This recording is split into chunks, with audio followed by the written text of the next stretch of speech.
హంసాత్రి channel ఆధ్యాత్మిక విభావరి కార్యక్రమానికి స్వాగతం సుస్వాగతం. ఈరోజు మనకెంతో సుదినం.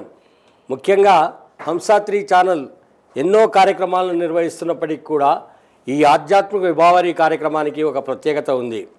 శ్రీమద్ మహాభాగవతాన్ని ఆధ్యాత్మిక భాస్కరుడు శ్రీ కోట రాధాకృష్ణమూర్తి గారు ఇక్కడికి విచ్చేయడం, నెల్లూరు నుంచి వారు విచ్చేశారు. వారి యొక్క అమూల్యమైన ఈ భాగవత విభావరిని మా హంసాత్రి ప్రేక్షకుల కోసం, హంసాత్రి ప్రేక్షకుల ద్వారా ఈ సమాజానికి ఈ భాగవతాన్ని అందించాలన్న ఒక సదుద్దేశంతో మేము ఈ కార్యక్రమాన్ని చేపట్టాము. మేము అడిగిన వెంటనే తక్షణము మా కోరికను మన్నించి ఇక్కడికి విచ్చేసిన ఆధ్యాత్మిక భాస్కరుడు శ్రీ కోట రాధాకృష్ణమూర్తి గారికి మా హంసాత్రి ఛానల్ తరపున ధన్యవాదాలు తెలుపుకుంటూ స్వాగతం సుస్వాగతం.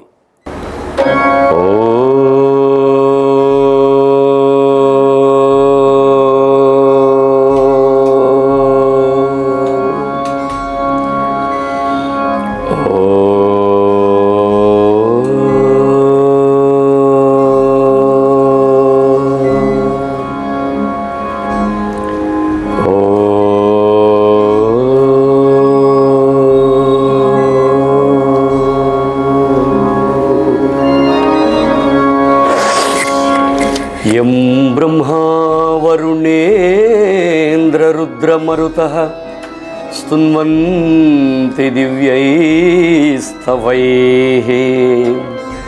వేదైః సాంగపదక్రమోపనిషదైః గాయంతి యం సామగాః ధ్యానావస్థిత తద్గతేన మనసా పశ్యంతి యం యోగినః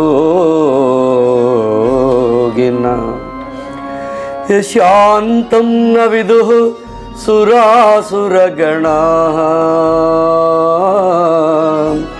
దేవాయ తస్మై నమః.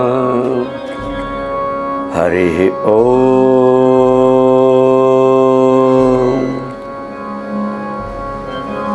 కృష్ణాయ వాసుదేవాయ దేవకీ నందనాయ చ నందగోపకుమారాయ గోవిందాయ నమో నమః.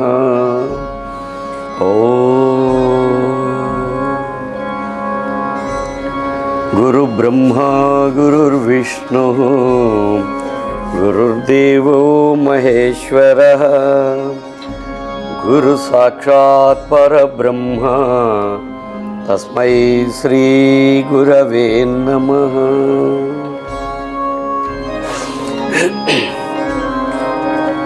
ఆత్మబంధువులారా, హంస3 ఛానల్ ప్రేక్షకులకి శుభాశీస్సులు అందిస్తూ శ్రీమద్ భాగవతం కథాశ్రవణాన్ని ఇప్పుడు మనం ప్రారంభం చేద్దాం. పరమేశ్వరుని మంగళకరమైన సృష్టిలో ఎవరి బ్రతుకు వారిదే. అయినా జీవితంలో మనిషి బ్రతకడానికి మరొక తోడు అయితే అవసరమయ్యింది.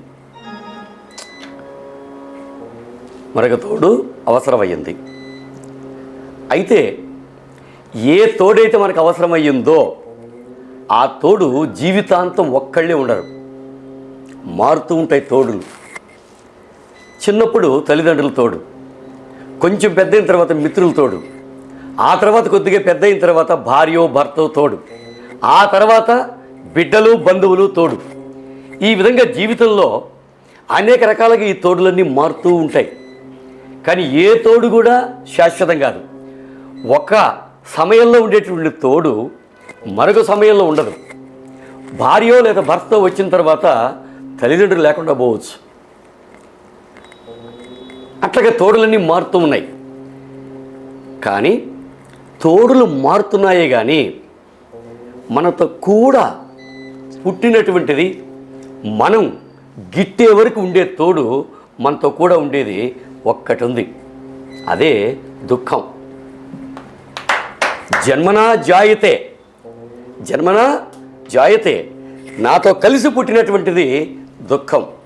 కనుక నేను పుట్టిన దగ్గర నుండి నేను దేహాన్ని చాలించే వరకు నాతో కూడా ఉండేటటువంటిది దుఃఖం.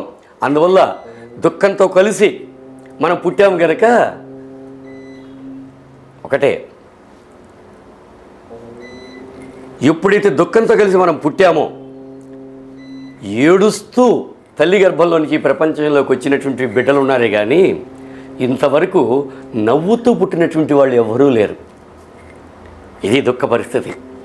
అట్లాగే చనిపోయేటప్పుడు కూడా, మరణించేటప్పుడు కూడా, ఒకవేళ మనవేదన చనిపోయేటువంటి వ్యక్తి కోమాలో ఉండి మరణ సమయంలో ఏడుపు బయటికి కనపడకపోయినా ఆంతరంగికంగా తన బుద్ధంతా మనసంతా దుఃఖభూయిష్టంగా ఉంటుంది. లేదా చుట్టుపక్కల వాళ్ళందరూ కూర్చొని ఏడుస్తూ ఉంటారు. కనుక పుట్టిన మొదలు చివరి అంచేస్తే వరకు మనతో కూడా ఉండేటటువంటిది దుఃఖం, దుఃఖం, దుఃఖం. కాబట్టి ఈ దుఃఖం ఏదైతే ఉన్నదో ఈ ప్రపంచంలో అది మనకు తోడని చెప్పుకున్నాం. పుట్టినప్పుడు దుఃఖం ఉంది, మరణించేటప్పుడు దుఃఖం ఉంది, పోనీ మధ్యలో కూడా దుఃఖాలే.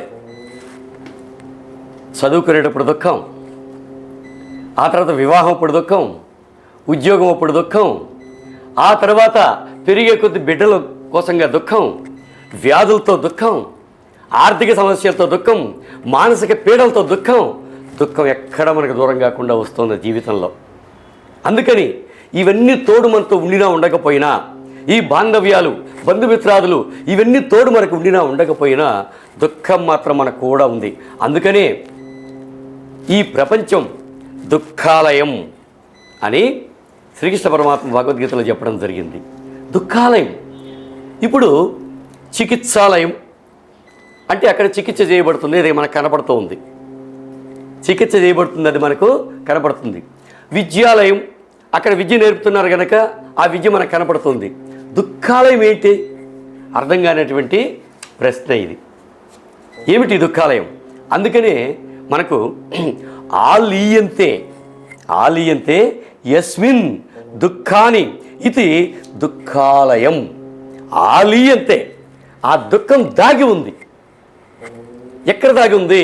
వ్యాధుల రూపంలో దాగి ఉంది, బాంధవ్యాల రూపంలో దాగి ఉంది, ఆర్థిక పరిస్థితుల మధ్య దాగి ఉంది. కనుక ఎప్పుడు ఏదో జరుగుతుందో తెలియదు కనుక ఆ జరిగే సన్నివేశంలో మనకు ప్రతి క్షణం దుఃఖం తోడయ్యింది. కానీ ఏ వ్యక్తి సుఖంగా ఈ ప్రపంచంలో లేడు. కనుక ఎవరు ఈ ప్రపంచంలో మనకు తోడు, నిజమైనటువంటి తోడు? దుఃఖమేనా? దుఃఖంగా బ్రతుకుతూ దుఃఖంగా మరణించడమేనా జీవితం యొక్క ధ్యేయం? తోడు ఎవరు, ఎవరికి తోడు నిజము తెలిసిన తోడు ఎవరు కోరుకోరు. తారలెన్నో ఆకాశమున తోడు నిలిచి అంబరానికి తెల్లవారితే జాడలుండవు గొడులే ఈ తోడులన్నీ. తోడు ఎవరు, ఎవరికి తోడు నిజము తెలిసిన తోడు ఎవరు కోరుకోరు. కాబట్టి ఈ ప్రపంచంలో ఎవరికెవరు తోడు? కొంతకాలం ఉండేటువంటి తోడులే ఉన్నాయి కానీ నిత్యంగా శాశ్వతంగా ఉండేటువంటి తోడులు ఏవీ లేవు. ఈ దుఃఖం తప్పితే. దుఃఖం కూడా మరణంతో పోతుంది. కనుక ఈ దుఃఖం, అందుకని శంకరాచార్యుల వారు కూడా నాయన జన్మ దుఃఖం, జరా దుఃఖం, జాయా దుఃఖం, పునః పునః సంసార సాగరం దుఃఖం. ఇది పెద్ద సముద్రం లాంటిది. కనుక ఏ సంసారం అయితే నీవు ఉన్నావో, ఏ సంసారంలో అయితే నువ్వు జీవితాన్ని కొనసాగిస్తున్నావో ఆ సంసారం అదొక సాగరం. ఎట్లాంటి సాగరం? అది దుఃఖంతో కూడుకున్నటువంటి సాగరం. కనుక తస్మాత్ జాగ్రత్త, జాగ్రత్త, తస్మాత్ జాగ్రత్త, జాగ్రత్త. కనుక ఈ జీవితాంతం మనతో కూడా ఉండేటువంటి దుఃఖమే కనుక ఎప్పుడు ఏ వ్యక్తిని పట్టుకున్నా, అందుకని ఎదుటి వ్యక్తి కనుక కనపడితే ఏమండి బాగున్నారా అని అడుగుతారు. ఎందుకని నేనెట్లా బాగలేను, నువ్వేమన్నా బాగుంటే ఆ ఫార్ములా ఏదో నాకు తెలుపు అనేదానికి. కానీ అవతల వ్యక్తి ఏమంటాడంటే ఏదోలేండి అలా ఉన్నామని చెప్తారు. కనుక ఈ ప్రపంచంలో ఎవరిని మనం పట్టుకున్నా, ఎవరితో మనం మాట్లాడినా, మన కష్టాలు కనుక ఒక గంట చెప్తే వాళ్ళ యొక్క కష్టాలు మనకు ఒక పూట లేదా ఒక రోజు చెప్పే అవకాశాలు మనకు ఉన్నాయి.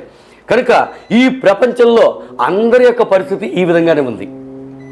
ఎవరు సుఖంగా లేరు, ఎవరు నిత్యతృప్తిగా లేరు.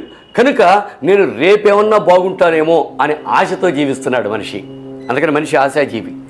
ఈరోజు కాకపోయినా రేపు బాగుంటానేమో, ఉగాదికి బాగుంటానేమో, సంక్రాంతికి బాగుంటానేమో, శివరాత్రికి బాగుంటారేమో, లేదా మరొక రోజు బాగుంటారేమో అని ఉద్దేశంతో ఈ సంవత్సరం పోయి కొత్త సంవత్సరం కనుక పెడితే, ఉగాది కనుక పెడితే అప్పుడు నేనేమన్నా బాగుంటానేమో అని ఆశతో మనిషి జీవిస్తున్నాడు. కానీ ఆశ అయితే మనిషికి ఉన్నది, కానీ ఆశించిన సుఖం మాత్రం మనిషికి కలగటం లేదు.